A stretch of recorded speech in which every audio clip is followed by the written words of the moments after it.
Guys आज बात करेंगे रिलेशनशिप की। 4 बहुत ही जबरदस्त रिलेशनशिप एडवाइस मैं देने वाला हूँ from the book way to superior man by David Deida. खास तौर से ये वीडियो खास तौर से लड़कों के लिए है, तो लड़कों देखो और लड़कियों अपने लड़कों को भेजो, और जो सिंगल है अपने उन दोस्तों को भेजो जो सिंगल नहीं है, और जो सिंगल नहीं है वो अपने उन दोस्तों को भेजो जो सिंगल है और जो सून सिंगल नहीं रहने वाले हैं। एंड बस शुरू करते हैं।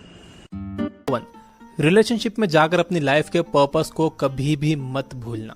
लड़कियां उन्हीं लड़कों की तरफ अट्रैक्ट होती हैं जिनकी लाइफ में कोई पर्पस होता है, जिनके पास लाइफ जीने के लिए एक डायरेक्शन होता है। लेकिन आमतौर पर होता क्या है, जब कोई लड़की आपके पर्पस को देखकर आपकी लाइफ में आती है तो आप अपने पर्पस को भूल कर उसकी जुल्फों की, उसकी आंखों की तारीफ करने में लग जाते हो। बेबी तुम्हारी आंखें, बेबी तुम्हारे जुल्फे, उसमें पूरी तरह से खो जाते हो और उसे ही अपनी लाइफ की प्रायोरिटी बना लेते हो। शुरुआत में तो हर लड़की को प्रायोरिटी बनना अच्छा लगता है, पर राज की बात यह है कि वो फिर धीरे धीरे आप में इंटरेस्ट खो देती है। इसे आप कुछ इस तरह से समझ सकते हो। एक लड़की ने आपको देखा, आपका जिंदगी जीने का तरीका उसे पसंद आया और उसे लगा कि जिंदगी के सफर में आपके साथ चलकर उसे कुछ नए एक्सपीरियंसेस मिलेंगे। लेकिन उसके आने के बाद आपने अपना वो तरीका ही बदल लिया। आप तो रुक ही गए, आप तो पूरी तरह से उस लड़की में ही खो गए। अब होगा ये कि उसे आपके साथ इस सफर पर चलना बोरिंग लगेगा और वो किसी और इंटरेस्टिंग हमसफर की तलाश कर लेगी। इस चीज को इस तरह से भी देख सकते हो कि आप एक रोलर कोस्टर हो। लड़की ने आपको देखा कि यार ये रोलर कोस्टर तो बहुत इंटरेस्टिंग लग रहा है, इसका ड्रैग बहुत एडवेंचरस है, इस पर राइड करना चाहिए। अब वो उस रोलर कोस्टर पर बैठती है लेकिन वो चलता ही नहीं है।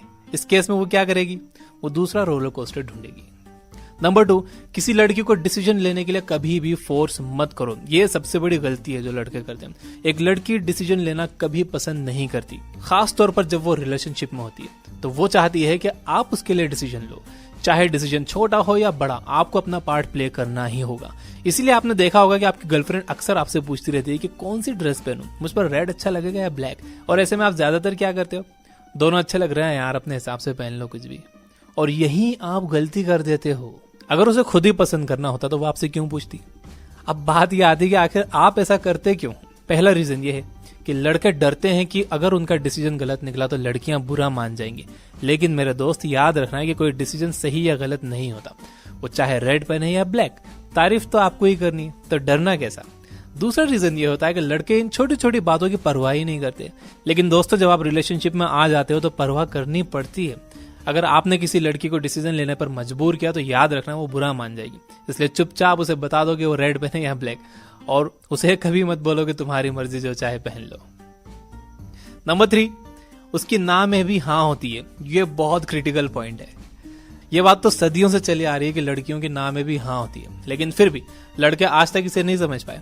अगर आप अपने किसी दोस्त के साथ बाहर गए, उससे पूछा कि आइसक्रीम खानी है, उसने कहा नहीं यार गला खराब हो जाएगा, नहीं खानी है, उसका मतलब है नहीं खानी है, मतलब नहीं खानी है। लेकिन अगर आपके दोस्त की जगह आपकी गर्लफ्रेंड होती और वो कहती कि नहीं खानी है, तो इसका मतलब ये भी हो सकता था कि उसे खानी है, और ये भी हो सकता था कि उसे सच में नहीं खानी। अब उसकी ना असल में कब ना होती और कब उसकी ना में एक छोटी सी हाँ दबी होती, ये समझना आपकी जिम्मेदारी है। इसके लिए आपको उसे समझना होगा, उसे थोड़ा ऑब्जर्व करना होगा। जो लड़का इस मिस्ट्री को सॉल्व करने में माहिर हो गया, उसकी गर्लफ्रेंड उसे कभी भी छोड़कर नहीं जा सकती। लेकिन लड़के इस बात पर गुस्सा हो जाते हैं कि यार तुम सीधा सीधा क्यों नहीं बता देती। लेकिन मेरे दोस्त, इसी में तो अट्रैक्शन छुपा है। अगर लड़कियां भी लड़कों की तरह सीधी सिंपल बात करने लग जाएं तो रिलेशनशिप में अट्रैक्शन कहां रह जाएगा। लड़कियों की टेंडेंसी ऐसी होती है कि उन्हें सरप्राइजेस लेना और देना दोनों पसंद होते हैं। नंबर 4, अपनी रिलेशनशिप की ग्रोथ और इंटीमेसी के लिए आप खुद जिम्मेदार हो। हर रिलेशनशिप में जो सबसे बड़ी प्रॉब्लम आती है वो है इंटीमेसी की। शादी के कुछ सालों बाद पतियों को बीवियां अट्रैक्टिव नहीं लगती। रिलेशनशिप के कुछ टाइम के बाद लड़के गर्लफ्रेंड में इंटरेस्ट खो देते हैं और इसका सारा ब्लेम वो लड़कियों के सर पर डाल देते हैं। यार तुम अच्छे से तैयार ही नहीं होती, तुम कुछ नया करती ही नहीं। ये सारे इल्जाम आप अपने पार्टनर पर लगाते हो। लेकिन एक मर्द होने के नाते ये जिम्मेदारी आपकी है कि आप उसे गाइड करो। आप खुद थोड़ी सी रिसर्च करो, फीमेल साइकोलॉजी पढ़ो, सेक्सुअल साइकोलॉजी पर कुछ अच्छी किताबें पढ़ो। लेकिन आप ऐसा नहीं करते, क्योंकि अगर कोई आपको और बताएगा कि आपको अपने पार्टनर के साथ इंटीमेट कैसे होना है तो शायद आपका मेल ही हुआ हर्ट हो जाएगा, है ना। लेकिन अपने ईगो को जरा साइड में रखो और ये याद रखो कि फीमेल्स की बॉडी और उनका हार्मोनल स्ट्रक्चर रिसेप्टिव टाइप का होता है। इसलिए आपको उसे गाइड करना होगा। उसका हाथ पकड़ो, उससे 2 प्यारी बातें करो और फिर देखिए कि वो इंटीमेसी लेवल कहां तक जाता है और आपको कितने सरप्राइजेस मिलते हैं। तो ये थी दोस्तों 4 बहुत जरूरी relationship advises for the man from the book the way of the superior man by David डेडा।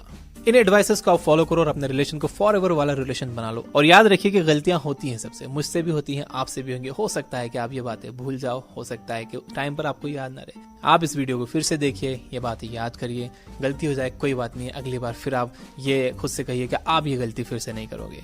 तो अब आप इस वीडियो को लाइक कर दीजिए और मैं कर देता हूं इसे समराइज, क्योंकि आपको मेरी लास्ट वाली समरी बहुत पसंद है।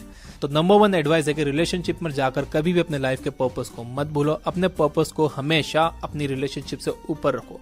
आपकी रिलेशनशिप कभी भी आपके पर्पस से ऊपर नहीं आनी चाहिए। और मैं आपको एक खास बात ये बता दूं कि लड़कियां चाहती ही हैं कि उनका पार्टनर उसके लाइफ के पर्पस को उनकी रिलेशनशिप से ऊपर रखे। उसमें इतना करेज हो कि अगर उसको अपने पर्पस के लिए मुझे भी छोड़ना पड़े तो वो मुझे भी छोड़ दे। आपको ये सुनने में अजीब लग रहा होगा, but that's what girls want. Number 2 है, किसी भी लड़की को डिसीजन लेने के लिए कभी फोर्स मत करो। रेड बनना है या ब्लैक बनना है वो आपसे पूछ रही है तो आप बता दो, ये मत बोलो कि यार तुम तुम्हारे हिसाब से देख लो।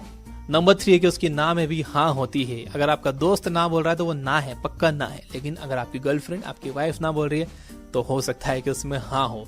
आप उन्हें समझिए, ऑब्जर्व करिए, आप ये समझने लग जाओगे। It will take time. Number 4 है, अपनी रिलेशनशिप की ग्रोथ और इंटीमेसी के लिए आप खुद जिम्मेदार हो। रिलेशनशिप पर बुक्स पढ़ो, फीमेल साइकोलॉजी पर बुक्स पढ़ो, सेक्सुअल साइकोलॉजी पर बुक्स पढ़ो, रिलेशनशिप